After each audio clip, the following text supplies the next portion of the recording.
Did you know that people start to develop dementia 10 to 20 years before the symptoms become obvious? Is that really the most encouraging thought you can come up with this morning? It is, actually. Obhi was telling me yesterday about his new film. It's to do with coconut oil and dementia. It made me realize we need to make some changes. Coconut oil and dementia? Strange. Is that why you're only having that egg for breakfast? Yes. Obhi's been using coconut oil to treat his father's dementia, and he thinks that everyone should know what he and his father have had to find out the hard way. What's that? He thinks that by changing what we eat and drink, we could all avoid not only dementia, but also all major diseases. That's why I'm going to have eggs for breakfast every morning from now on. Do you want some?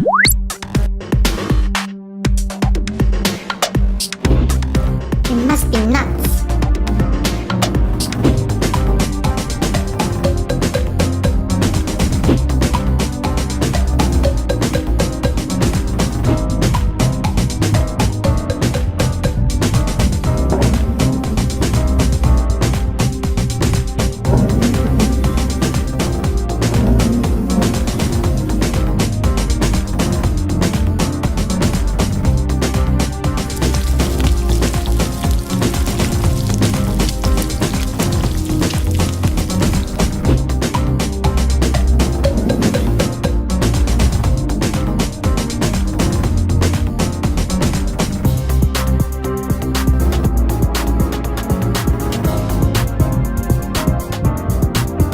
No, I'm not nuts. We're going to have to be much more careful about the food we buy.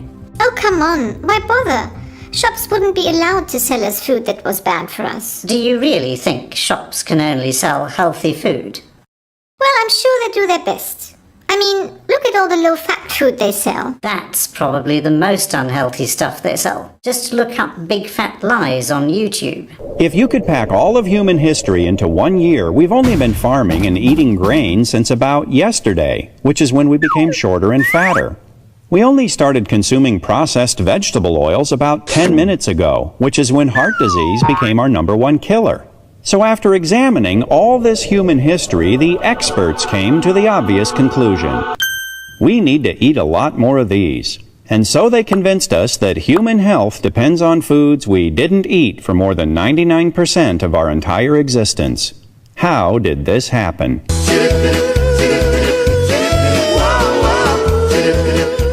In the 1950s, a biochemist named Ancel Keys published a study that compared heart disease and fat consumption in a half-dozen countries. The more fat, the more heart disease. The trend line was unmistakable. Just one little problem. Keys left out countries where people eat a lot of fat but have very little heart disease, like Holland and Norway. He also left out countries where people don't eat much fat but do have a lot of heart disease, like Chile. In fact, Keys had reliable data from 22 countries, and the results were all over the place. But you can't make a big splash in the scientific community with a trend line that looks like this. So Keys did what any dedicated researcher would do. He threw out the data that didn't fit and published his results. His punishment for this bit of scientific chicanery was to get his picture on the cover of Time magazine. Keys became known as the father of the lipid hypothesis, which says that eating saturated fat raises the cholesterol in your blood, and high cholesterol in your blood clogs your arteries and causes heart disease.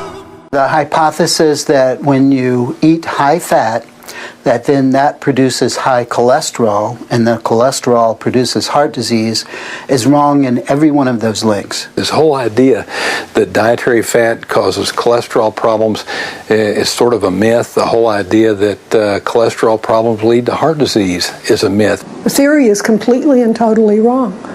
It was a theory that was made out of whole cloth. and then pushed. The term artery clogging saturated fat, it's as though it's all one word. It's become part of the zeitgeist. Everybody knows saturated fat is bad for you, but when you get back and you start looking at the medical literature and you root back through to find out where this whole idea came from, it's bogus. Bogus? Did he just say bogus? It's bogus. Exactly, he did. So we can stop buying semi-skimmed milk, low-fat yogurt, margarine, etc., and go back to buying whole milk, eggs, normal yogurt, butter, cheese. I haven't done that since I was a child. That can't be right. I'm sure we're supposed to avoid saturated fats like butter. Look, here's the advice from our own National Health Service. Reduce your total fat intake, especially saturated fat and trans fats. These lead to increased cholesterol and are therefore bad for your heart. Foods high in saturated fat include, there, you see, butter and coconut oil. That's part of the problem Obhi wants to highlight with his film. Wherever you look, the official dietary advice tells you to cut down on fats, but it's just hype, not science. Oh, come off it. You can't seriously believe public authorities all over the world have been fooled for over 50 years. Surely someone would have noticed by now. Well, worse still, Obhi thinks that incorrect advice has been driving the explosion in major diseases since the 1970s. All the interviews for Obhi's film are online. You can see how it happened. So we became phobic about things like nuts and oily fish and so on. So our intake of essential fats, which is a brain nutrient, definitely went down. We became phobic about cholesterol, so our intake of that went down. Wait, we all know that cholesterol is terrible. So what's the problem if our intake of that went down? Actually, cholesterol isn't terrible. It's part of the body's immune system. Most people are under the impression that saturated fats and cholesterol going through the bloodstream simply get stuck to the inside wall of the artery and then somehow build up over time, eventually causing a blockage and then a heart attack. Well, that's not really how it happens.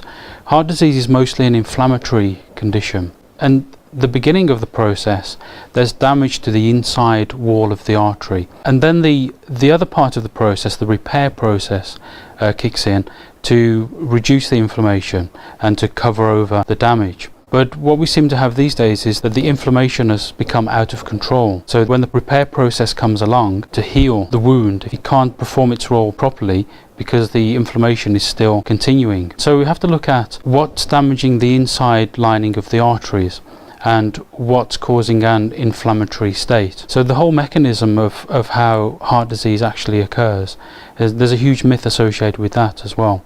And that's one of the things that's continuing to fuel the misunderstandings about saturated fat and cholesterol. So the body actually needs cholesterol to try to repair the damage to the arteries. That's absurd. If cholesterol is so good, why is my dad being given statin drugs to lower his cholesterol? Good question. Watch this. As a nutritionist, I've tracked all the studies feeding people lots of cholesterol, for example in eggs. And for the cholesterol hypothesis to be real, number one, eating cholesterol would raise your blood cholesterol. It doesn't. Number two, eating those foods would lead to more heart attacks. It doesn't. So it sort of doesn't really add up. When the body produces cholesterol, it's a totally normal substance. You make all sex hormones out of cholesterol. 25% of the body's cholesterol is in the brain. So the idea of stopping the brain producing cholesterol with a statin drug, which is what they do, really doesn't make any sense to me at all. And the actual scale of benefit of taking statins is very small, even though we've been sold it as a miracle drug. I mean, there is evidence that if you're a man and you've had a heart attack, taking statins will reduce your risk somewhat.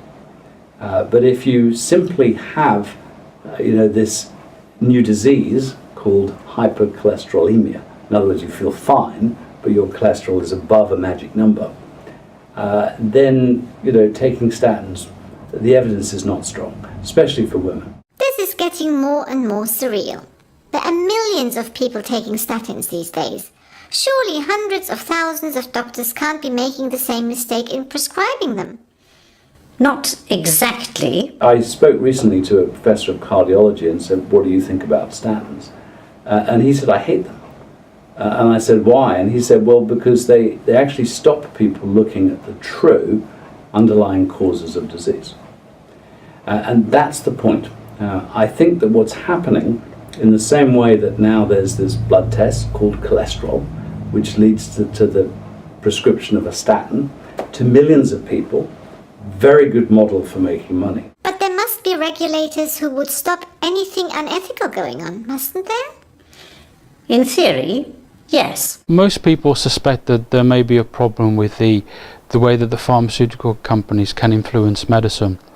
But I think that most people are unaware of the full extent of that and the way that they really do at the moment control every aspect of medicine. So it all started really when most of the research started to be done by the drugs companies. And now I think they do something like 80% of all the research is funded by the pharmaceutical companies. And of course, there's no surprise that when a company does research on its own products, it's much more likely to come out with a favourable result for the product that's being researched. And people who've looked into this have suggested that it's 5 times more likely to come out with a positive result for the product, the medication being researched, if it's done by the company that makes the product. It's not really a huge surprise. There's all kinds of problems with that. First of all, that means that if the drugs companies are doing the majority of the research, they can control or decide what's researched and what isn't researched. They can decide what's published and what's not published. So you could have a whole list of clinical trials or data that's negative for a particular medication, but it might not be published because obviously it's not beneficial to the pharmaceutical company, or they will delay publishing it for as long as possible. And of course, all that time that the publication of the results is delayed, sometimes hundreds of thousands of patients or even millions of patients have continued to take that medication, and it's been doing more harm than good. And this sounds quite outrageous, but it's happened before. And one of the most notable examples would be the painkiller Vioxx. I don't get it. How can drug companies control what research results are published and when? Well, apart from the drug companies being responsible for doing most of the research, even with public funding, there are the problems with medical journals. We see medical journals as this pure, pristine evidence, peer-reviewed evidence. But there are a lot of problems within medical journals. One of the main problems is that a lot of the revenue will come from the pharmaceutical companies. So the editor of a medical journal can sometimes feel pressurized into allowing something to be published, which shouldn't really be published in that format, but he can't always challenge the people who want to publish it because he may be afraid of losing revenue from the pharmaceutical companies. I'm beginning to wish I hadn't asked. At least you now know that saturated fats and high cholesterol don't cause heart disease. So there's no point buying any more low-fat products just to keep your weight down and avoid heart disease. You also realized that using statin drugs to lower cholesterol is bad for the brain, and that doctors don't have all the information about the drugs they prescribe. Darling, do you have any idea what a crap morning I'm having? You are telling me that the dietary advice from all over the world is wrong, that the food industry is selling us low-fat products which are bad for us, and that the drug industry is suppressing bad news about its drugs to increase its profits. How did we get onto all this anyway? You thought that coconut oil could cause heart disease. Okay, I give in. Coconut oil doesn't cause heart disease. Can we change the subject now and talk about something more cheerful? Of course. I can tell you how coconut oil could be a possible treatment for people with Alzheimer's, dementia, and other neurodegenerative diseases.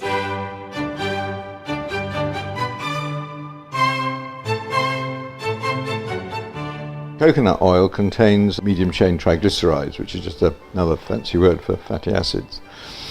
And these medium chain triglycerides have a particular quality, which is that they are taken up by the liver and directly turned into ketones, which can then be used by muscles and also by the brain. There's another bit of this jigsaw, which is why should the brain of somebody with Alzheimer's need an additional energy source? And the reason is it's increasingly looking as if one of the problems that goes wrong with people's brain when they have Alzheimer's is that they can't use insulin properly. When you have diabetes, you have a condition called insulin resistance, which means that your cells in your muscles and also in the brain have a problem with getting the glucose into the cell where it can either be stored or can do work in the case of muscles.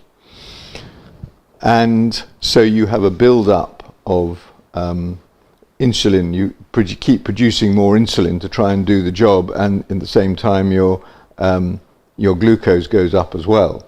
So it's quite plausible that one of the problems that Alzheimer's people have is that they can't use the glucose that they're getting from the bloodstream properly. They can't get it into their brain cells because the brain cells have become resistant to the insulin. It still seems a bit odd. I thought Alzheimer's was supposed to be caused by plaque on the brain. Actually, just after Obhi filmed that interview, Stanford University School of Medicine published the results of a study. In it, those plaques reversed the symptoms of neurodegenerative disease. So it seems they're actually there to help the brain. You see, here, this really turns the amyloid is bad dogma upside down. It will require a shift in people's fundamental beliefs about neurodegeneration and in diseases like multiple sclerosis, Alzheimer's, and Parkinson's. So blaming cholesterol for heart disease and blaming amyloid plaques for Alzheimer's is a bit like blaming firemen for causing fires, just because they are always around when there's been a fire. Watch this interview with Dr. Stephanie Seneff, a senior research scientist at MIT. I mean, it actually makes no sense if you think that there's some junk that needs to be parked somewhere in the artery system. And where do you want to park it? Well, you don't want to park it at the place that's going to destroy your two most important organs, unless there's a really good reason to do that.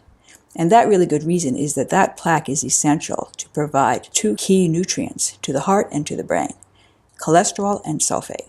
I think I need a drink. Water? I mean a real drink. I'm afraid I didn't manage to get any whole milk yet.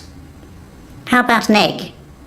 I say I want a real drink and you're offering me an egg? Well, you could have more eggs if you want. I made enough for both of us, just in case. But why eggs all of a sudden? After seeing Obhi yesterday, I picked up some organic eggs on my way home. Do you think we can live off eggs now? Don't we need a balanced diet? Exactly. The other piece of good news for you is that I discovered what makes us fat. You know, this link between sugar and fat is very close and also complex, because what happens to excess glucose or sugar in the bloodstream is it is dumped into the liver, and the liver has to turn it into fat and store it in the nearest place possible. So most people still are not really aware that what's driving the obesity epidemic is sugar. You know, it's not fat. I've always liked medium chain triglycerides. They are what you find in coconut oil. It's different to the kind of saturated fat that you get in animal products. So yes, there's a whole shift away from, low fat towards really low sugar. But also the kind of diet that I would advocate is very close to our evolution. And I think that's terribly important, is to ask, what was humanity eating pre the Industrial Revolution? What kind of foods? What kind of balance of foods? And I think we have moved so far away from that. And what's emerged is heart disease, diabetes, obesity, Alzheimer's, cancer. Well, at least I've been avoiding sugar. Maybe you've been avoiding sugar as such, but there's sugar in almost all processed food. Take a look at everything you've just had for breakfast. In your cornflakes, there's 84 grams of carbohydrate per 100 grams of cornflakes, of which 8 grams are sugar. And in your bran flakes, there's 66 grams of carbohydrate per 100 grams of bran flakes, of which 17 grams are sugar. See? Not so much sugar. Not so fast. Carbohydrate gets converted to sugar once you eat it. You'll also find that there's more carbohydrate in semi-skimmed milk than in full-fat milk. As soon as we start to avoid the foods that contain fat, then we would almost automatically start to have more carbohydrates in the diet. People have not been given good advice about what constitutes healthy eating. For example, most people, well, we've all been told that whole grains are healthy and a slow releasing form of energy, and actually they're far from that. When you look at the foods which have the worst impact on blood glucose levels, then all of the grain-based foods are the worst foods for doing that, because they contain a lot of carbohydrate, and that carbohydrate in grain-based foods like cereals, bread, rice, pasta, that carbohydrate is quite rapidly converted into glucose in the bloodstream. And we've been given the idea that whole grains, because they're less refined, are a slow releasing form of energy. Well, it's true that whole grains are a slower releasing form of energy than refined grains. So brown bread will have less of an impact than white bread. But because they're all still grains, then you don't really benefit much. So it's not that much slower than the white bread would be. And so there's another huge misconception about grain-based foods. And in fact, to manage our blood glucose levels, what we should be looking at is meals based on meat or fish and vegetables or eggs, with vegetables or pulses or beans and those types of foods, and trying to minimize the grain-based foods as much as possible. Great. So no more cereals for breakfast. So what can I eat? Surely not fish for breakfast. Eggs? And coconut oil? Well, one thing's for sure. No more Diet Cola. Obhi said anyone who watches the film Hungry for Change would never want to drink Diet Cola again. Nothing else does it in your brain quite like a Diet Cola. And that's because there's a deadly combination there of aspartame and caffeine. And those two together create a very unique blend of excitotoxin that kills off brain cells. But before they die, they have this excitement that's like a buzz. So what you find with the Diet Cola addicts is that they'll drink sometimes a liter, 2 liters a day, and particularly women do it as a way to keep their weight down. They don't eat. They just have the next buzz of Diet Colas.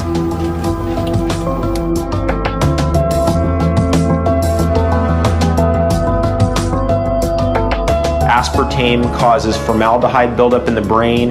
It causes frontal lobe inflammation. Migraines can be a common one. Visual disturbances. Symptoms that mimic multiple sclerosis. There's headaches, there's neurologic problems. Seizures in more serious cases. Cognitive problems, and can in fact lead to different types of cancers. Actually, most pilots are aware that they can't drink diet sodas because it's well recognized within the pilot association that you just don't drink this because it can really cause severe aberrations in your vision that will potentially lead to problems with your flying. So yeah, there's 0 calories in diet soda, but studies have shown that if you drink diet soda, within a couple of years you will be fatter than when you first started drinking the diet soda.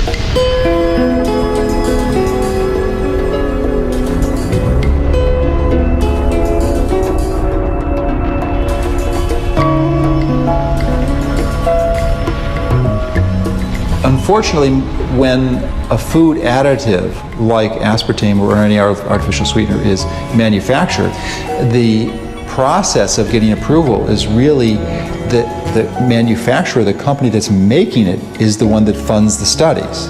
And those are the studies that are submitted to the regulatory agency to provide approval. So it's not this independent third-party objective evaluation that's being done, like most people's impression. I think most people believe the FDA actually has their own scientists that do this analysis, but that nothing could be further from the truth. I need some fresh air. Well, we need to go shopping anyway. We don't have anything we can eat anymore for lunch. What do you mean? At least we have some fruit and vegetables. Yes, but they're not organic. Is anything wrong? Why does it have to be organic? I was beginning to think you'd never ask. The chemicals that we apply to the fields, to things like the herbicides, glyphosate that I mentioned before, deplete the nutritional value of the plant. As I said, they strip away, for example, cobalt, but also zinc, magnesium, manganese, and sulfur. Many different critical nutrients are deficient in the plant as a consequence of the plant's exposure to herbicides. And so then when we eat the food that's nutritionally deficient, we become nutritionally deficient as well. So I think that, in fact, part of what may be driving the obesity epidemic is that we are compelled to eat more calories in order to get adequate amounts of these micronutrients that are depleted in the foods that we're eating. We need to really undo a lot of what's been done in the last 30 years. We've moved down this path where we have mechanized growing crops. It's become something that's no longer natural. In fact, instead of using natural fertilizers, we're using these synthetic phosphates and nitrates, and there's this lack of awareness of the importance of sulfur. And so the soil is getting depleted in sulfur, and then therefore the nutritional supply is as well. The foods that are derived from that soil are also depleted in sulfur. But again, just like when you eat a coconut and you eat all of the things that are contained in that coconut in perfect balance to be suitable for your health, when you fertilize the soil with these synthetic fertilizers, they too are getting depleted in certain things that we aren't even aware are important in the fertilizer. So we're using these synthetic fertilizers, and instead of letting the plant last year's crop just rot and then provide nutrition for this year's crop, we strip it all away, and we even help that out by spraying glyphosate, spraying Roundup on the crop in many cases, for example for wheat, at the harvest time, to kill the plant so that there will be less that needs to be scraped away, and then just throw away everything and start fresh with these chemical fertilizers again next year. It's a very bizarre way to do farming. We need to return back to the natural, organic ways that we used to use to produce much, much healthier food. And then we need to stop processing that food into chemicals and instead keep it whole, serve it whole, go back to cooking, go back to spending more time on eating. And people need to understand that we need to do that, or we will be sick. Thanks. I really wanted to know that. Pleasure.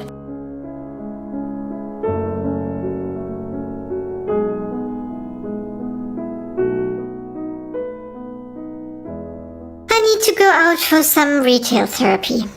Now. Right. Let's go to the supermarket. Actually, I was thinking more about going somewhere I could buy things like the latest bag from Louis Vuitton. It's Sunday. But before we go to the supermarket, though, we'll need to update our shopping list. Update? You mean rewrite? Our usual shopping list was all ready-made meals, low-fat milk, yogurt, cereals, and diet fizzy drinks. And then you'd go on diet weeks with the latest diet fad and wonder why they didn't help. I was only trying to look after my figure. Yes, but now you know why you ended up putting on more weight than you had before. So, the fruit and vegetable section is first. I know we're looking for organic, but what exactly? Apparently, green vegetables like broccoli, asparagus, courgettes and cucumbers are good. They're also easiest to cook. Oh yes, now that we're ditching ready-made meals, who's going to cook? Both of us, if you let me into the kitchen. So what's on the menu? Well, I did look for a recipe book yesterday. There were loads of low-fat recipe books, and lots of books by TV chefs. But in the end, I bought the only recipe book in the shop with recipes which fit what the people in Obhi's interviews were talking about. It's actually by one of them. Did you pick any recipes then? I didn't get that far. Maybe you can look through it and see what you fancy. I just love it when you expect me to be so spontaneous, darling. Okay, I'll try and see what I can find in here. But you're definitely going to have to help me cook whatever I choose. Sure. Oh, are we also going vegetarian?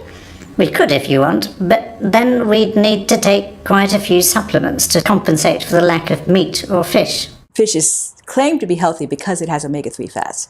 And actually, I think the reason might more be because it has taurine. Fish has a large amount of taurine, and taurine is the only sulfonated amino acid. It's not found in any plants. It's only found in animals. And we accumulate a huge amount in our heart, in our brain, and in our liver. And I think that the taurine is providing a backup system for sulfate when it becomes deficient. Isn't there some problem with mercury in fish? Yes, I know. But it varies depending on the fish. Look. I've seen salmon and tilapia at the supermarket. According to this list, they're supposed to have very low levels of mercury. Perfect. We'll need some oil to cook the vegetables. Oh, I ordered some coconut oil online last night. It should arrive tomorrow. I can just pick up some sunflower. Oh, no, I should have known. We started also to switch to the vegetable fats when they were touted as good for you. But when you fry vegetable fats, you do generate these harmful trans fats which can damage the brain. What about milk then? Sure, but it needs to be traditional whole milk. No pasteurization or homogenization. Unfortunately, it's still illegal for supermarkets to sell raw milk. We'd have to go to a farmer's market for that. I thought pasteurization was supposed to be good. It's still processing, and it kills off a lot of useful bacteria. So although pasteurization makes milk last longer, pasteurized milk is less nutritious than raw milk. Then comes cheese. I really hope you're right about this fat stuff. Exactly. What a relief to be able to enjoy cheese again without feeling guilty. We'll have to look for cheese made from raw milk. They sell cheese made from raw milk. Look what wonderful names they have. Lincolnshire Poacher Extra Mature Farmhouse Cheese, Gorwood Slow Aged Care Philly Cheese, Mountain Comté Cheese. Well, I think that's more or less our list. We'd better go and brush our teeth before we go out. Brush our teeth? Why? It turns out that there's a close link between bad teeth and dementia. Oral spirochetes can cause inflammation, ulcers, and so on in our mouths. The thing is, spirochetes have been found in the brains of over 90% of Alzheimer's cases. They aren't supposed to be there, but they can reach the brain along the nerves which give us our senses of taste and smell. Hi friends, Captain Supertooth here. When I brush my teeth, I use small, soft super circles. I use the super circles on the fronts and backs and tops and bottoms of all of my teeth. And I even try to get my gums in there. And I even brush my tongue. That's right, but remember, your tongue and your gums get boo-boos very easy, so don't push too hard. So keep brushing, keep smiling, and keep those teeth nice and healthy.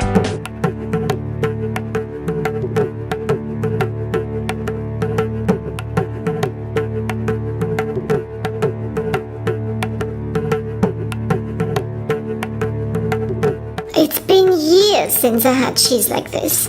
And we can have more. There's hardly any carbohydrate in it. Yes, but isn't all this organic raw food going to end up costing a lot more than the food we used to buy? Maybe now, but not if everyone starts to switch to buying organic. In any case, it's better to spend a little more buying nutritious food than saving on the food, feeling unhealthy, and spending more on medicines and detox treatments. I've been thinking. Don't exaggerate. Ha ha, very funny. I was thinking, shouldn't we tell Dad about all this? Of course. But I think we need to tell him face to face. Otherwise, he won't listen. You know him. Well, it's been a while since we last went to Spain. And there was a study there recently which showed that the Mediterranean diet reduces the risk of cardiovascular disease. The Mediterranean diet in the Mediterranean is much healthier than the Mediterranean diet elsewhere. And part of the reason is because the Mediterranean is blessed with a significant amount of sulfur. So Italy and France are both suppliers of sulfur to the world. And when you have volcanic rock, you have sulfur. So Mediterranean soil is sulfur enriched. And in fact, I have an interesting story about that. Crete is the island that's in the Mediterranean Sea on the Mediterranean ridge crest. And then there's another island which is up north and is the top of a limestone mountain. These are two islands off the shore of Greece. And Crete has extremely less heart disease, and they have essentially the same climate and the same diet. So it's a mystery. And my belief is that the difference is sulfur, because Crete has basalt rock, which is loaded with sulfur, and limestone is all carbonate and nitrates. So I think that that could be an explanation for why they have much less heart disease in Crete. And it's a similar story with Iceland. Iceland is also, it's in the Atlantic Ocean on top of the ridge crest. It has a lot of basalt rock. People there are very healthy. They live a long time. They have a very low infant mortality. And so people are studying their diet as well to understand why. And part of it might simply be that they get plenty of sulfur. They get it in the water, they get it in the food. Olive oil, by the way, has sulfur. And so olive oil is a popular oil in the Mediterranean. And of course, there's also the wine, which is resveratrol, and that's going to help you transport sulfur. And then you have the seafood, which is also a very good source of sulfur-containing amino acids.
I can see why you decided to retire here. Who said I am retired? Can you see I'm running about? Yes, and it's great, Dad. It's great to have you here too, Carita. But tell me, how come you came to see me so suddenly? You used to hate spontaneity. I still do. It's just, well, we found out something, and we wanted to tell you face to face. I knew it. This calls for exhilaration. I have been saving a bottle of bubbly just for this. Bubbly? Oh, I forgot. You shouldn't drink in your condition. Well, Alph and I will just have to drink on your behalf. Won't we, Alph? What do you mean, my condition, Dad? We've come to talk to you about your condition. Madre mia! You are still not pregnant? No, Dad. How much longer do I have to wait? Give us a break, Dad. We only got married 4 years ago. Si. But it already took you 35 years to get married. You know? By the time your mother was your age... I was already 10. Yes, I know that. But people get married and have kids much later these days than when you met Mum. Look, your mother already didn't get a chance to see a grandchild. At the rate you are going, I won't either. Or at least not before I go nuts. Actually, going nuts is what we came to see you about. Alph has found out from a friend of ours why so many people are getting dementia these days. It's what we're eating, and the medicines older people are given routinely by their doctors. You remember you started to take statin drugs a few years ago? Oh, well, yes. What about them? If you tell me the code for your Wi-Fi, I'll show you. When we look at the benefits compared with the risks of statin medications, they're probably doing more harm than good for most people. There's very questionable evidence that they benefit anyone. Maybe middle-aged men who have already had a heart attack receive some benefit in the short term. Statin drugs are an extremely dangerous thing in our environment right now, and I am absolutely terrified to think about all of the disability that we're going to see looking forward with these people who have been long-term on statin drugs. We have at least 40 million people around the world taking these medications, and the vast majority of those people are just exposing themselves to quite significant adverse effects without actually achieving any benefits. I think they are doing actually exactly the wrong thing to our health by disrupting our ability to supply cholesterol to all of our cells, and of course particularly the brain. So I expect that statin drugs will be part of the picture in what I predict will be an increased incidence of Alzheimer's in the future. And of course the whole basis of lowering cholesterol levels is entirely questionable. In fact, people tend to live longer with higher cholesterol levels. Reducing cholesterol levels in the brain may not be a good idea, particularly in older people. The current criteria is you're meant to have a cholesterol below 5.2. Actually, if you look at the research, up to 6 doesn't seem to confer extra risk. But once you get below 3.5, then all sorts of mental health problems and sexual dysfunction occur. Cholesterol is an essential part of the functioning of neurons.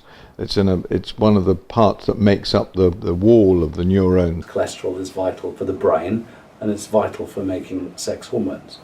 So the idea of putting someone who perhaps has had a heart attack but has low cholesterol onto statins, which further lower their cholesterol, very bad news. People who are on statins, some people have a condition that they sometimes describe as brain fog, that their brain and their mind doesn't seem to be functioning quite as well as it should do. They can sometimes have blackouts, they can sometimes have behavioral changes and so on. In America, statins have a warning about memory loss. So we know that there is this association between statins and significant cognitive dysfunction. What's so funny, Dad? I was right. About what? You see, I started having muscle pains, headaches, and dizzy spells soon after I started taking statins. So I went back to my doctor. He told me it couldn't possibly be the statins, and in any case, even if it was, I needed to keep taking them to stop my cholesterol from becoming too high. So what did you do? Well, of course, I told him I'd carry on taking them. Who wants to upset their doctor? You mean you carried on taking statins just to avoid upsetting your doctor, even though they made you feel worse? Not exactly. I did some research online and found that many people had these problems with statins. So I stopped taking them.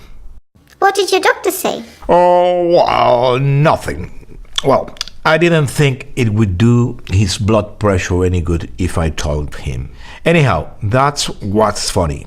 I was right, and he was wrong. You didn't tell me either.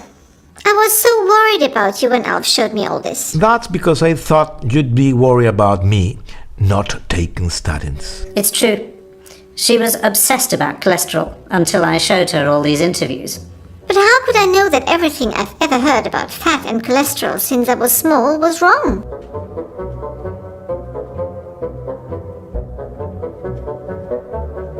They're encouraging people to eat a low-fat, high-carb diet, and processed foods doesn't seem to be something that people are sufficiently critical of. I think that the food industry, of course, stands to make a lot of money from processed foods, and they have a lot of money to spend on advertising campaigns to make sure that people are encouraged to buy them. And so I think there's really we're in a difficult situation where money is controlling the message that's getting out to us about what's healthy, what's not. There's a manipulation going on to encourage us to believe that the foods that they can make more profit on are the ones we should be eating. And I think this is really a very disturbing situation in the modern world that is causing people to be unhealthy while they think they're making healthy choices. This whole business of being afraid of eating saturated fat is a good example. And in fact, in the Philippines and in places where coconut oil is a major part of the diet, and then they're being encouraged to try to switch from coconut oil to these polyunsaturated oils. And I think this is a travesty. I think that they would be much better off with their original diet than with the new diet that they're being encouraged to assume at this point. It makes you wonder what else we might be taking without knowing it's bad for us. That was something else I was going to ask you. Apart from statins, are there any other drugs you've been prescribed? Don't tell me there are problems with them too. Why didn't you tell me? I didn't want to worry you more. And I didn't know if your dad was taking any of the other drugs. Okay, So what's wrong with the other drugs I'm taking? I have my prescription here somewhere. Maybe you'd better ask our friend Obhi, who's been making a film about coconut oil and Alzheimer's. If you like, we can have a video chat with him. Sure. Oh, yes, please. Okay, let's see if he's around. Hi. Wow, where are you? That looks spectacular. We're at Beel's beach bar in Spain, visiting Chah-Lee's dad. Hi, Obhi. Nice to meet you. Alph has been telling us about your film and showed us some of the interviews you've put online. I'd already found out about the problems with statins, but Alph thought you might know if there are problems with the other drugs I'm taking. Well, at least I could tell you if my father was taking them before we found that they were making his dementia worse. Let me see. There's one against high blood pressure, a beta blocker, whatever that does, aspirin to prevent heart attacks, and antacid. It's kind of what I was afraid of. Why? They all seem to be quite normal drugs for older people. Exactly. That's the problem. These days, older people are prescribed quite a lot of drugs. Some drugs seem to be prescribed purely for statistical reasons, while others may be prescribed to tackle the side effects of other drugs. For example, UK doctors are now supposed to prescribe statins if they think that a patient has a 10% risk of heart disease in 10 years. That's according to a risk algorithm. The risk algorithm seems to imply prescribing statins to all men over 58 and all women over 63, even if they are healthy. Of course, it doesn't exactly inspire confidence that the majority of the panels setting the guidance seem to have received funding from statin manufacturers. The data on which the guidance are based are invisible, and the most enthusiastic advocates of statins in the UK recently revealed over £230 million of funding for commercial research from statin manufacturers. Do you mean I don't need these medicines? That depends, and you should ask your doctor anyway. Anyhow, you've seen what's happened with statins. Can't you at least tell us which ones have bad side effects? Well, for example, do you have a runny nose, even when it seems to be warm and sunny over there? Because that might be a side effect of the beta blocker. It's true. I've always wondered why I have a runny nose. That's an odd side effect. Is that the only one?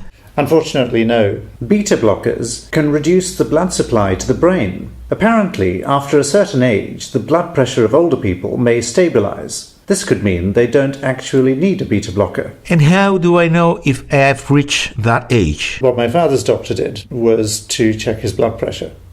And when he saw it was a bit on the low side, then he said that, well, probably my father didn't need to lower his blood pressure further. Okay, so what about the aspirin and the other one? Aspirin was originally supposed to heal fevers, pain and inflammation. More recently, aspirin is prescribed to prevent heart attacks because it has the effect of thinning the blood. But last year, my father was sick one night. It was dark brown, so we called an ambulance. The hospital doctors told us that the lining of my father's stomach had been damaged by the aspirin.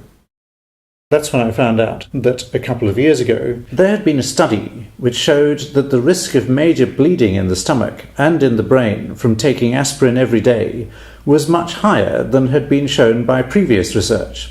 So why is that still being prescribed aspirin? Well, although the national guidance changed, there was some controversy, as well as a small study which suggested that aspirin could reduce the risk of colon cancer. In the confusion, doctors carried on prescribing aspirin. Anyhow, a couple of months ago, the US Food and Drug Administration warned against using aspirin to reduce the risk of having a heart attack or stroke. Impressive. First aches and pains, then heart attacks, then colon cancer. I wonder what's next. Who knows? But what about the antacid you're taking, omeprazole? It's supposed to protect the stomach lining from the aspirin, but it also has some bad side effects. Why? What's wrong with it? After my father had this problem, then the only medicine that he was taking was the omeprazole. Looking into that, I learned that 3 years ago, the US consumer group Public Citizen petitioned the US Food and Drug Administration to issue the strongest possible warning to doctors and patients about prescribing omeprazole and other proton pump inhibitors for more than a month. How long have you been taking it? I can remember. Years. The same as the aspirin. Wait till I see that doctor again. First statins, now this. What does he take me for? He may not have known about these side effects. According to Dr. Ben Goldacre, the results of half of all clinical trials have never been published. So doctors may not know about the side effects of the drugs they prescribe. So what are the side effects? Apparently, taken long term, they reduce the level of acidity in the stomach so much that you're left with a whole load of stomach bugs, which are not killed off by the acidity, which is what the acidity was supposed to be there for. So it can mean that you end up with things like diarrhea and food poisoning. Yuck! Well, the other thing is that you might end up with constipation because without the acidity, you're not digesting the food properly. That would explain why Dad's been having more digestion problems than before. What do you mean? There is no need to hide it. I can tell when you have to go more frequently to the toilet and when you've been so productive that you've blocked the toilet. Do you really have to advertise my toilet habits? There's more. How could it possibly get worse? Well, because of the lower acidity, you're not digesting properly and you don't manage to derive the nutrients that you need from the food that you're eating. So it can lead to deficiency of magnesium, which can lead to loss of energy, and vitamin B12 deficiency. Magnesium deficiency may be the thing which we had spotted much earlier with my father. Having led a very, very active life, suddenly he got more and more interested in lying down and staying in bed. And vitamin B12 deficiency has more recently been found to be linked to Alzheimer's. Great. So I must stop the aspirin and omeprazole immediately. Well, don't forget that omeprazole has another side effect, which is that it's addictive. By forcing down the acidity in the stomach, the body is thinking, well, actually, I need the acidity to kill off all these stomach bugs that I'm finding inside. So it's producing more acidity. So when you stop taking the omeprazole, you're producing far more acidity than you can deal with. And so the first thing you want to do is to take another omeprazole. Are you saying Dad can't stop taking it then? For my father, what we did was, instead of taking the omeprazole once a day, then start taking it once every other day for a week, and then the following week once every 3 days, and so on, gradually tapering it off. I'll do that. We also gave my father amla juice. What's amla? It's Indian gooseberry. It's a traditional Ayurvedic treatment for digestion problems. I need to go and help with my father, so anyhow, just call if you have any other questions, okay? Thanks, Obhi. Bye. I've never heard of amla juice before. By the way, did you understand how coconut oil is supposed to help treat dementia? It's to do with coconut oil being converted by the liver into ketones. And ketones are an alternative source of energy for the brain. The fats in coconut oil are done differently. They're medium chain, and they are shipped directly to the liver. But one thing very interesting about them is that they can be sulfated. And I believe that one of the roles that they play is to transport sulfate from the gut to the liver. My research has identified sulfate deficiency as a huge problem in most modern diseases. And in fact, very specifically in Alzheimer's, it's been shown. For example, there were studies done on autopsies of Alzheimer's brains, and they found that the one lipid that was disrupted in a serious way was something that's called sulfatide. And this sulfatide has a sulfate attached to a sugar molecule attached to the lipid, and extremely impoverished in many parts of the brains of deceased Alzheimer's patients. And so this is, I think, extremely striking to say that sulfate deficiency may be the key factor in Alzheimer's disease. This is a novel theory that very few people are thinking of. So this is a tremendous benefit of these fats, particularly in a case where the Alzheimer's patient may very well be impaired in the ability to produce cholesterol sulfate. Ordinarily, the liver makes cholesterol sulfate that goes into the bile acids, and this then allows a different way to keep the cholesterol going in circulation through the sulfation process. So the deficiency in sulfate leads to deficiency in cholesterol transport, which is why you then end up with not only sulfate deficiency in the brain, but also cholesterol deficiency in the brain. So extremely important to get enough sulfate available to be able to transport the cholesterol, which is essential for the function of the brain. But what about the plaques on the brain that people keep talking about with Alzheimer's? Yes, I hadn't heard of this sulfate theory before. That may be because the sulfates theory challenges the myths about statins and the low-fat diet. Eating too many carbohydrates, particularly highly processed carbohydrates that will increase your blood sugar very rapidly after the meal because they're so easily digested. Alzheimer's disease is a kind of type 3 diabetes. The earliest indicators of Alzheimer's disease are actually impaired insulin-based response in the brain. So the neurons are behaving as if they have the same defect that your body cells have in association with diabetes. So they call it type 3 because it's in the brain, diabetes in the brain, that they don't respond to insulin properly to take up the sugar and use it for fuel. Amyloid beta, of course, is considered like the premier factor associated with Alzheimer's. It's these plaques. I believe that the amyloid beta is actually protective against Alzheimer's. It plays an important role in actually redirecting the cell towards the neurons towards using other sources of fuel besides glucose. And in fact, there are these helper cells called astrocytes, which will take in glucose, turn it into lactate, and then feed the lactate to the neuron. So this is a way of giving the neuron something else to use for fuel instead of glucose. And so this is where a high-fat diet, a ketogenic diet, comes in as a therapeutic treatment for Alzheimer's because it provides something called ketone bodies that are derived from the fats. And the ketone bodies are an excellent alternative fuel for the neurons to replace the glucose that isn't functioning properly. So the idea is to avoid eating the foods that are providing the fuel that the brain can't handle and allowing the brain to still have nourishment.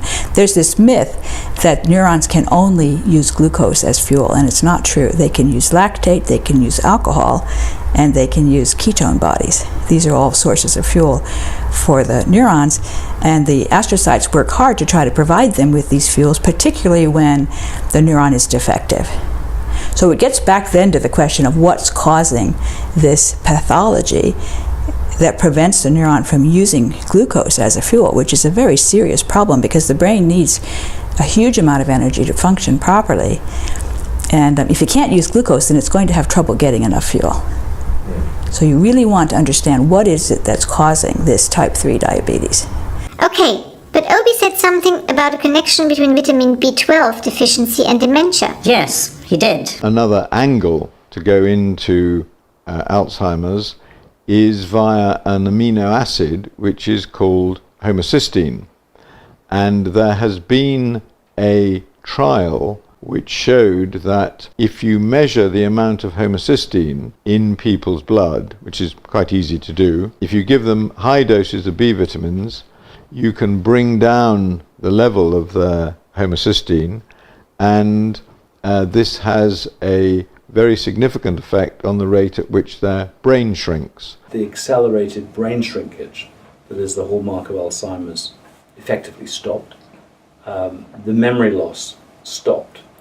And the B vitamins specifically stopped the brain shrinkage in the central area of the brain called the medial temporal lobe. And that again is the hallmark of Alzheimer's. So this is very encouraging. And there are other nutrients required for methylation. Zinc, for example, is required. But for many people, it looks like older people absorb vitamin B12 much less well. And there are certain drugs, by the way, that make that absorption harder and harder. So medication, for example, for diabetes, antacid medication, could be making matters worse.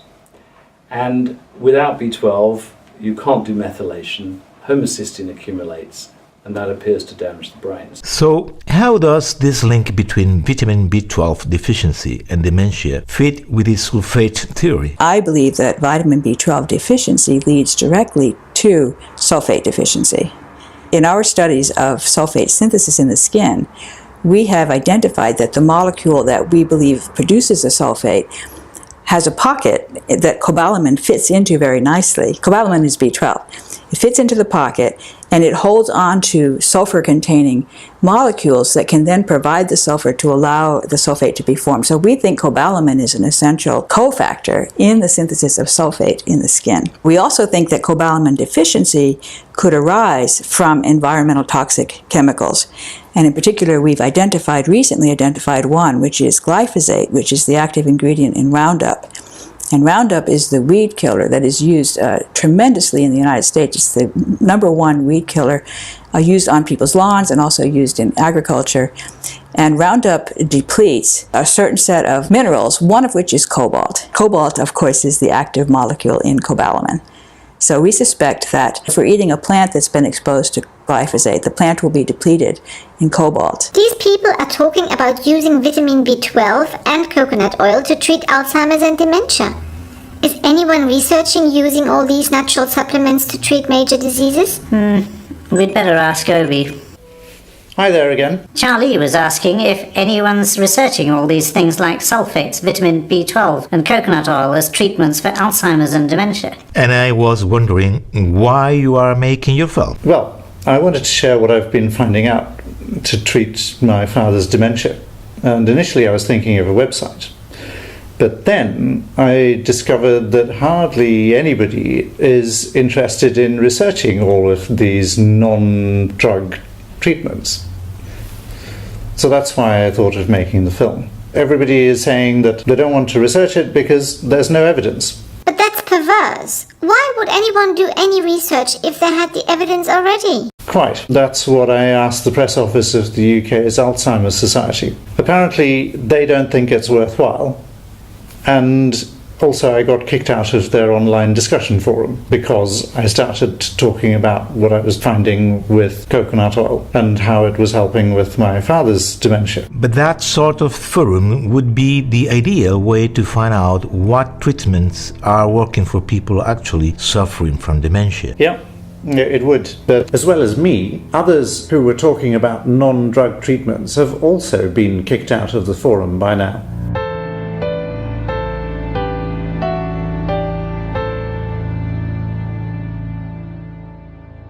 I think it's very, very odd and outrageous that the people whose job it is to decide what we research and where we put our funds and so on concentrate almost exclusively on the drugs.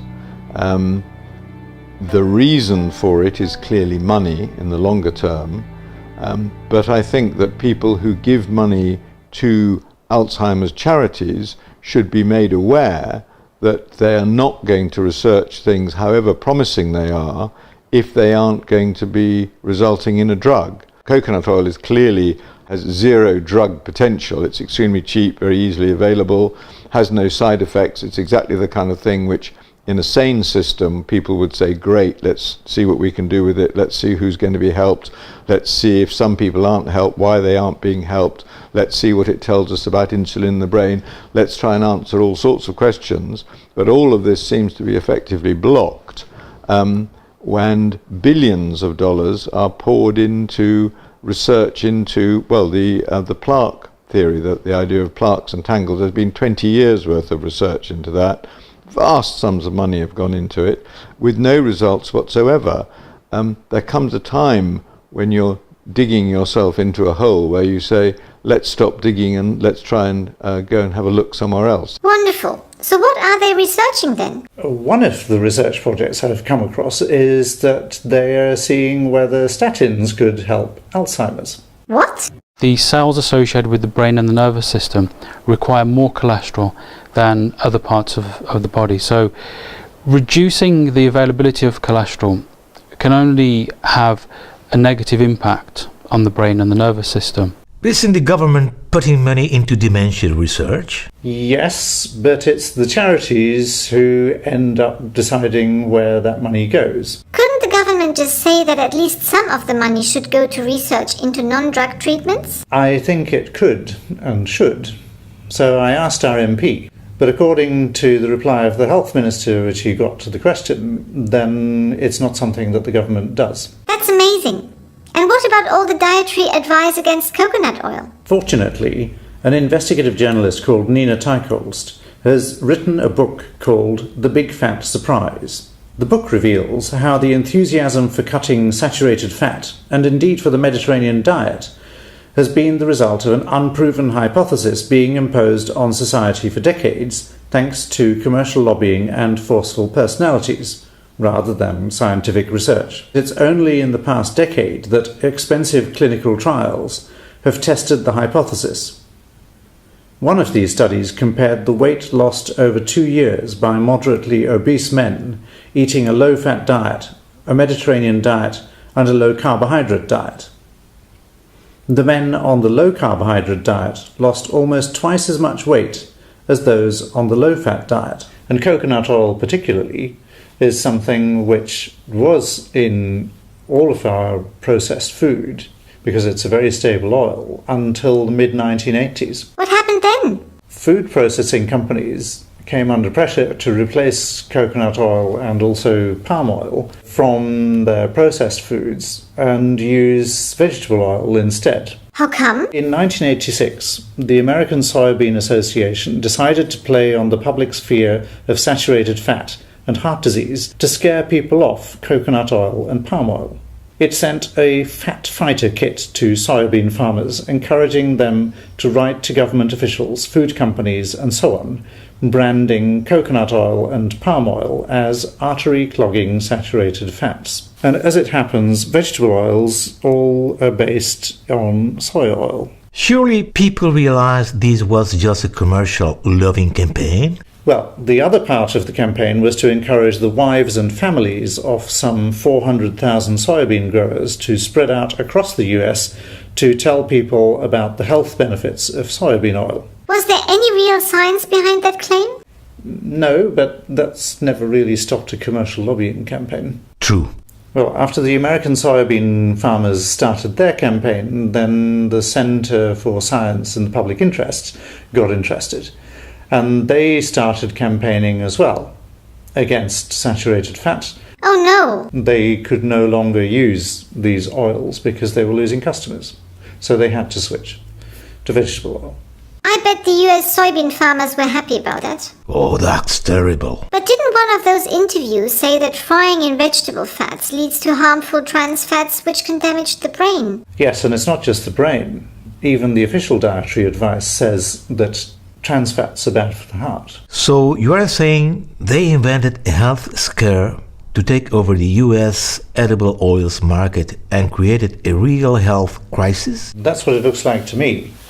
But unfortunately, this myth about coconut oil and palm oil causing heart disease has spread to other countries and has not just been restricted to the US. But wouldn't that have increased heart disease in those countries? So exactly. So that's why Dr. Seneff said it was a travesty that people who were eating a lot of coconut have been advised to stop. Yes, even though everyone acknowledges that trans fats are bad, then the problem is that nobody is actually, or hardly anybody, has decided to ban them. They all seem to prefer labelling them food that contains trans fats better. Like what? Using this vegetable oil may seriously damage your health? No, it's more subtle. The reason these trans fats come about is because it's the way these vegetable oils and margarine have been processed. So it leads to partial hydrogenation. So if you see something on the label saying partially hydrogenated, then you'll realize that when you start using it, it'll lead to trans fats. And then you can imagine that it'll have problems for the heart and the brain. But that means we have to read the labels of every single thing we buy. Well, it's only really for processed foods, but, well, that's what commercial lobbying does for us. So how did health food shops find out that coconut oil was healthy after all? The credit for that probably goes to Dr. Bruce Fife, who wrote a book in 2003 called The Healing Miracles of Coconut Oil. And he exposed the background to how coconut oil and palm oil stopped being used in processed foods back in the mid-1980s. I'm still wondering why the doctor prescribed all these drugs to me, if I didn't need them. It may be because of the national guidance that doctors have to follow. The national guidance tends to look at statistics for clinical trials, and then they try to make recommendations based on the average impact of drugs on the population. So by prescribing statins to more people, in theory, there should be fewer people with heart disease. But they don't, and they cause other serious problems. You and I know that now, but it's going to take some time for doctors to get that message and also for this to be accepted. How come? I can tell my doctor. Unfortunately, it's even more complicated than that because the national guidance bodies set targets for doctors to prescribe these drugs like statins. But that's absurd. You can see it's great business for drugs companies if millions of people are taking statins, aspirin, antacids, blood pressure drugs and beta blockers every day. But what about all the older people who are suffering unnecessarily and maybe even dying prematurely? This term medical fashion is a good way of describing what's going on. Any theory which challenges medical fashion, like suggesting that people shouldn't take statins, or that a low-carbohydrate, high-fat diet is more healthy than a low-fat diet, is likely to be criticized, dismissed as pseudoscience, and could suffer from astroturfing. That's when people post negative comments online because they are paid to do so. People who go against medical fashion are likely to face character assassination, social media harassment, withdrawal of research funding and speaking opportunities, or being treated as lunatics or nuts. Don't we have higher rates of dementia because people are living longer? Well, that too is a myth. In the book Dying for a Hamburger, a coroner from Toronto, Dr. Murray Waldman, has explored this. On average, people are living longer than they did a few centuries ago. But that's mainly because a far smaller proportion of children die before the age of 5 today than in ancient Rome. To get a clearer picture, Dr. Waldman looked at age pyramids. These are the age pyramids for the UK over the past 100 years, according to the 10-yearly census data. If you look at the age pyramids above the age of 60, you can see that the shape of the pyramid is very similar throughout this period. That means that the proportion of people older than 60 has remained unchanged over several centuries. Meanwhile, the age at the top of the pyramid has hardly gone up at all. The reality is that in the 1960s, only 2% of people over 85 had Alzheimer's. Now, it's over 50% in Western countries. As recently as 1978, only around 1,000 people were recorded as having Alzheimer's worldwide. The figure is now of the order of millions. This dramatic increase in the spread of Alzheimer's cannot have been caused by the slight increase in the highest age in the age pyramid during the same period. In any case, around 8% of dementia today is young onset dementia. So what's changed since the 1960s, or indeed 1978? I think the epidemic rates of dementia we're now seeing are the result of the unscientific dietary advice cutting down saturated fat and cholesterol, older people increasingly prescribed drugs with harmful effects on the brain, and increasing consumption of high-carbohydrate processed foods with gluten treated with chemical fertilizers and pesticides. So I think it's time for governments to launch a full investigation into how dietary and medical guidance has been set in the last 3 or 4 decades. I think both have fueled the dramatic increases in not only dementia, but all major modern diseases during this period. So, what do you think caused your father's dementia? I think it was a combination of things, all of which could have been avoided. My father always made sure we followed the latest scientific advice he came across. So even when I was a small child, we cut down on eggs and red meat, started having margarine instead of butter, semi-skimmed milk instead of full cream milk, and so on. Then there was very little concern about eating food treated with chemical fertilizers and pesticides. So we didn't really have organic food. My father was also a keen gardener, but he wouldn't usually wear gloves when spreading lawn fertilizer or weed killer. For at least 15 years, my father had been taking omeprazole in one form or another, as well as a statin drug, a beta blocker, a blood pressure drug, and aspirin. Although my father was cooking for himself after my mother died, gradually he became less interested in doing that and started eating only ready-made meals. They often contain sugar and other carbohydrates, as well as artificial additives. What can we do to avoid the same thing happening to us? Well, we've certainly changed our eating habits since finding out all this. We only buy organic foods, we don't buy low-fat products or vegetable oils, and we avoid processed foods as much as possible. We also include 2 tablespoons of coconut oil in our food every day. So basically, we now have a low-carbohydrate, high-fat diet. We avoid taking drugs too, unless we're feeling seriously ill. And that hasn't happened since we changed our eating habits. But what about getting the dietary advice changed? As it happens, our MP, Paul Burstow, has a keen interest in dementia and used to be the UK Health Minister responsible for dementia care policy. I asked him what he would expect the government to do if the dietary advice recommending avoiding saturated fats and lowering cholesterol was responsible for the increase in dementia. We need to see a much more ambitious research endeavour to better understand the disease mechanism. Because if we understood the disease mechanism and discovered that it was related to some imbalance caused by a lack of particular elements in our diet, then obviously that would be very good news from the point of view of public health interventions, because it would allow many people to be able to adjust their diets and probably do that at no great cost to themselves, but probably no great profit to others. Of course, it could still take years to change. Anyhow, I'd better go and help Kabiri. So, nice to see you again, and good luck with everything.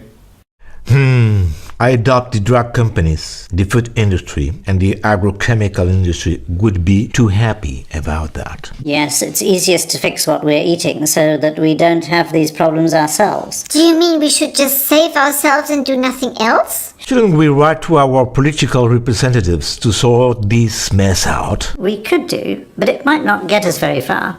They'll probably get lobbied by all the commercial interests again. I agree with that. We should write to government officials, politicians, and so on, just like the American Soybean Association did. And if everyone who watches Obhi's film does the same thing, maybe something will be done about it. Otherwise, this mess will just carry on, and more people will suffer or even die early. Well, of course it would be nice if it was so simple, but at least 2 generations have been hearing about how fat is bad for us. So anyone saying the opposite is bound to be criticized. True, but that doesn't mean no one should say anything. Don't you remember the story of the emperor's new clothes? You mean the one where 2 weavers promised to make an emperor a fine suit from a fabric invisible to anyone who is unfit for his position or hopelessly stupid? Exactly. Everyone, including the emperor, pretends that they can see this suit for fear of appearing unfit for their positions. In the end, when the emperor marches in a procession wearing the invisible suit, a child in the crowd shouts out that the emperor is wearing nothing at all. Okay, so are we supposed to be that child? No, that's Obhi. We are the crowd. And if we don't say anything about it, we'll just carry on being treated like puppets.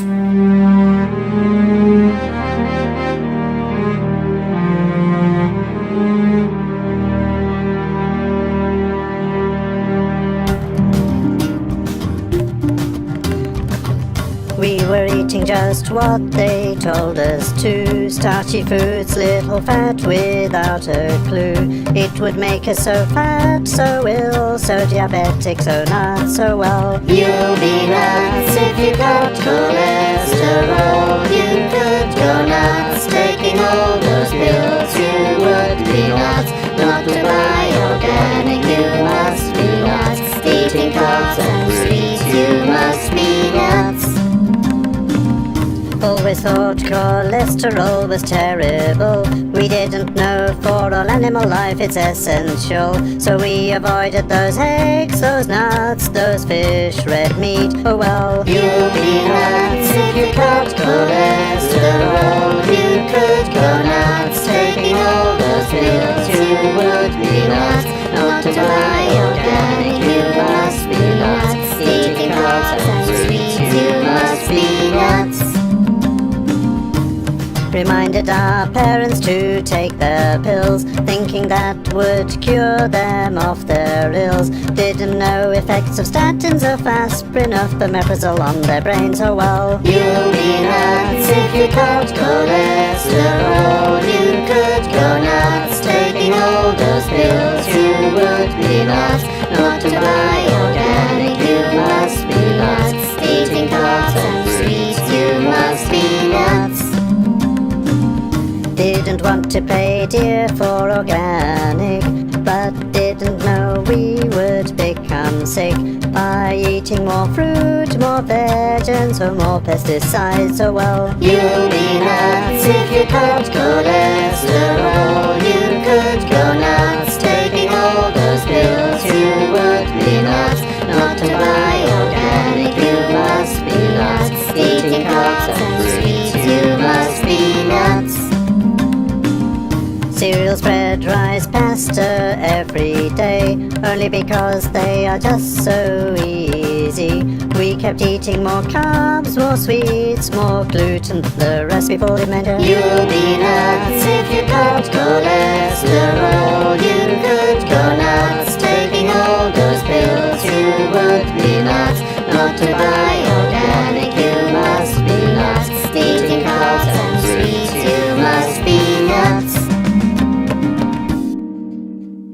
Eating grain since about yesterday, which is when we became shorter and fatter. We only started consuming processed vegetable oils about 10 minutes ago, which is when heart disease became our #1 killer.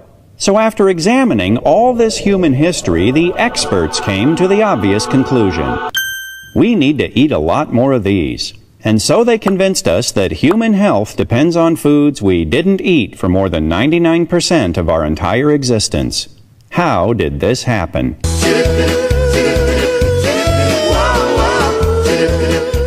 In the 1950s, a biochemist named Ancel Keys published a study that compared heart disease and fat consumption in a half-dozen countries. The more fat, the more heart disease. The trend line was unmistakable. Just one little problem. Keys left out countries where people eat a lot of fat but have very little heart disease, like Holland and Norway. He also left out countries where people don't eat much fat but do have a lot of heart disease, like Chile. In fact, Keys had reliable data from 22 countries, and the results were all over the place. But you can't make a big splash in the scientific community with a trend line that looks like this. So Keys did what any dedicated researcher would do. He threw out the data that didn't fit and published his results. His punishment for this bit of scientific chicanery was to get his picture on the cover of Time magazine. Keys became known as the father of the lipid hypothesis, which says that eating saturated fat raises the cholesterol in your blood, and high cholesterol in your blood clogs your arteries and causes heart disease. The hypothesis that when you eat high fat, that produces high cholesterol, and the cholesterol produces heart disease, is wrong in every one of those links. This whole idea that dietary fat causes cholesterol problems is sort of a myth. The whole idea that cholesterol problems lead to heart disease is a myth. The theory is completely and totally wrong. It was a theory that was made out of whole cloth and then pushed. The term artery clogging saturated fat, it's as though it's all one word. It's become part of the zeitgeist. Everybody knows saturated fat is bad for you, but when you get back and you start looking at the medical literature and you root back through to find out where this whole idea came from, it's bogus. Bogus? Did he just say bogus? It's bogus. Exactly, he did. So we can stop buying semi-skimmed milk, low-fat yogurt, margarine, etc., and go back to buying whole milk, eggs, normal yogurt, butter, cheese. I haven't done that since I was a child. That can't be right. I'm sure we're supposed to avoid saturated. For example, in eggs. And for the cholesterol hypothesis to be real, number one, eating cholesterol would raise your blood cholesterol. It doesn't. Number two, eating those foods would lead to more heart attacks. It doesn't. So it sort of doesn't really add up. When the body produces cholesterol, it's a totally normal substance. You make all sex hormones out of cholesterol. 25% of the body's cholesterol is in the brain. So the idea of stopping the brain producing cholesterol with a statin drug, which is what they do, really doesn't make any sense to me at all. And the actual scale of benefit of taking statins is very small, even though we've been sold it as a miracle drug. I mean, there is evidence that if you're a man and you've had a heart attack, taking statins will reduce your risk somewhat. But if you simply have, this new disease called hypercholesterolemia, in other words, you feel fine, but your cholesterol is above a magic number, then, taking statins, the evidence is not strong, especially for women. This is getting more and more surreal. There are millions of people taking statins these days. Surely hundreds of thousands of doctors can't be making the same mistake in prescribing them. Not exactly. I spoke recently to a professor of cardiology and said, what do you think about statins? And he said, I hate them. And I said, why? And he said, well, because they actually stop people looking at the true underlying causes of disease. And that's the point.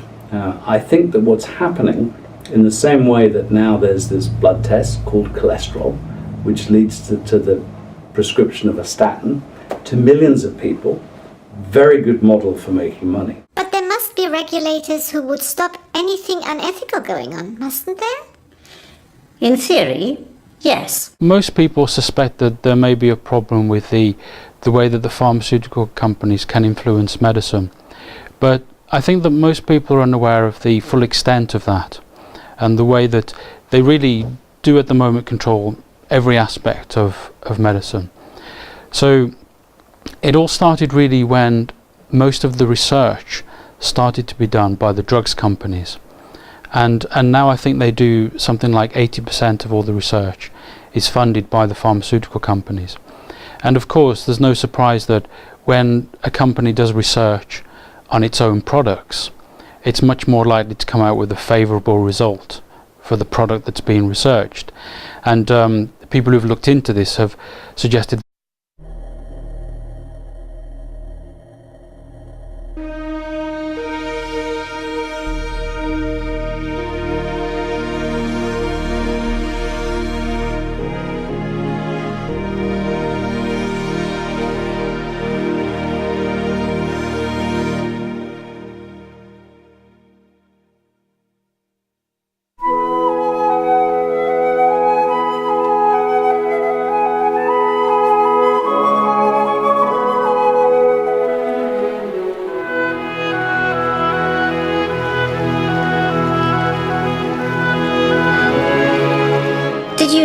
that people start to develop dementia 10 to 20 years before the symptoms become obvious.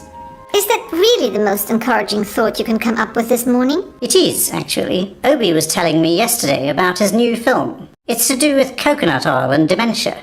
It made me realise we need to make some changes. Coconut oil and dementia? Strange. Is that why you're only having that egg for breakfast? Yes. Obhi's been using coconut oil to treat his father's dementia.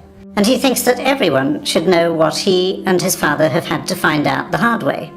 What's that? He thinks that by changing what we eat and drink, we could all avoid not only dementia, but also all major diseases. That's why I'm going to have eggs for breakfast every morning from now on. Do you want some?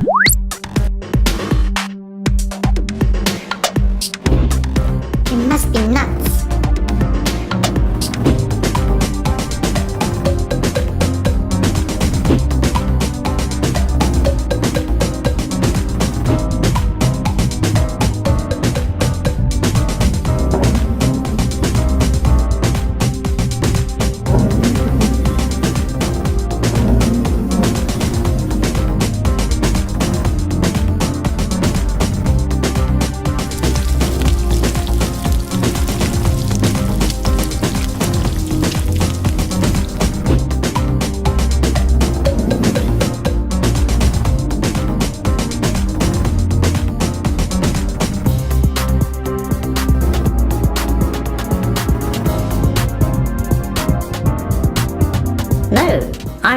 nuts, we're going to have to be much more careful about the food we buy.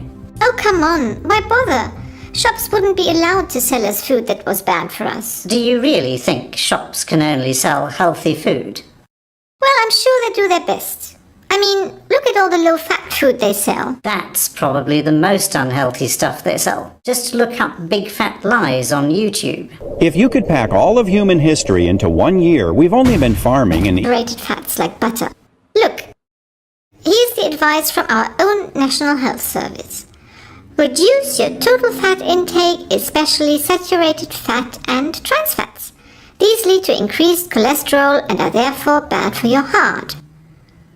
Foods high in saturated fat include, there, you see, butter and coconut oil. That's part of the problem Obhi wants to highlight with his film. Wherever you look, the official dietary advice tells you to cut down on fats, but it's just hype, not science. Oh, come off it.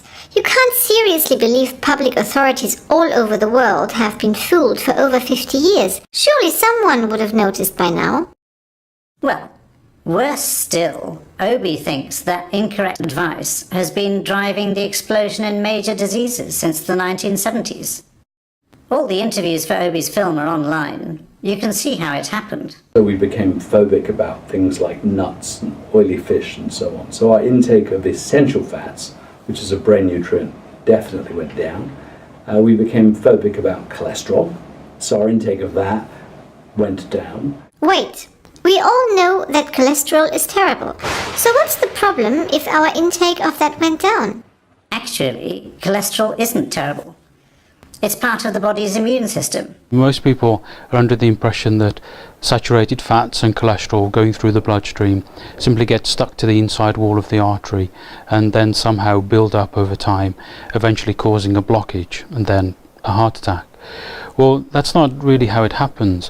Heart disease is mostly an inflammatory condition, and the beginning of the process, there's damage to the inside wall of the artery, and then the other part of the process, the repair process, kicks in to reduce the inflammation and to cover over the damage. But what we seem to have these days is that the inflammation has become out of control. So when the repair process comes along to heal the wound, it can't perform its role properly because the inflammation is still continuing. So we have to look at what's damaging the inside lining of the arteries and what's causing an inflammatory state. So the whole mechanism of how heart disease actually occurs, there's a huge myth associated with that as well.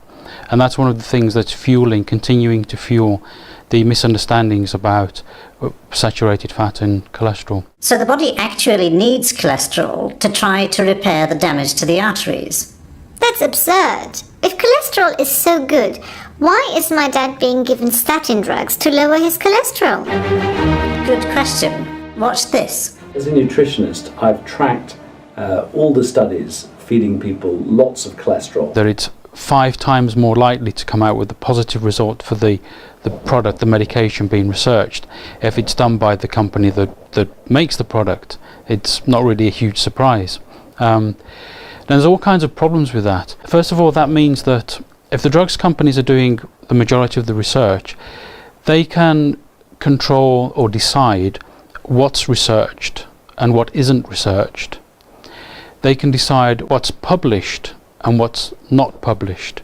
So you could have a whole list of clinical trials or data that's negative for a particular medication, but it might not be published because obviously it's not beneficial to the pharmaceutical company, or they will delay publishing it for as long as possible. And of course, all that time that the publication of the results is delayed, sometimes hundreds of thousands of patients or even millions of patients have continued to take that medication, and it's been doing more harm than good. And this sounds quite outrageous, but it's happened before. And one of the most notable examples would be the painkiller Vioxx. I don't get it. How can drug companies control what research results are published and when? Well, apart from the drug companies being responsible for doing most of the research, even with public funding, there are the problems with medical journals. We see medical journals as this pure, pristine evidence, peer-reviewed evidence. But there are a lot of problems within medical journals. One of the main problems is that a lot of the revenue will come from the pharmaceutical companies. So the editor of a medical journal can sometimes feel pressurized into allowing something to be published, which shouldn't really be published in that format, but he can't always challenge the people who want to publish it because he may be afraid of losing revenue from the pharmaceutical companies. I'm beginning to wish I hadn't asked. At least you now know that saturated fats and high cholesterol don't cause heart disease. So there's no point buying any more low-fat products just to keep your weight down and avoid heart disease. You also realized that using statin drugs to lower cholesterol is bad for the brain, and that doctors don't have all the information about the drugs they prescribe. Darling, do you have any idea what a crap morning I'm having? You are telling me that the dietary advice from all over the world is wrong, that the food industry is selling us low-fat products which are bad for us, and that the drug industry is suppressing bad news about its drugs to increase its profits. How did we get onto all this anyway? You thought that coconut oil could cause heart disease. Okay, I give in. Coconut oil doesn't cause heart disease. Can we change the subject?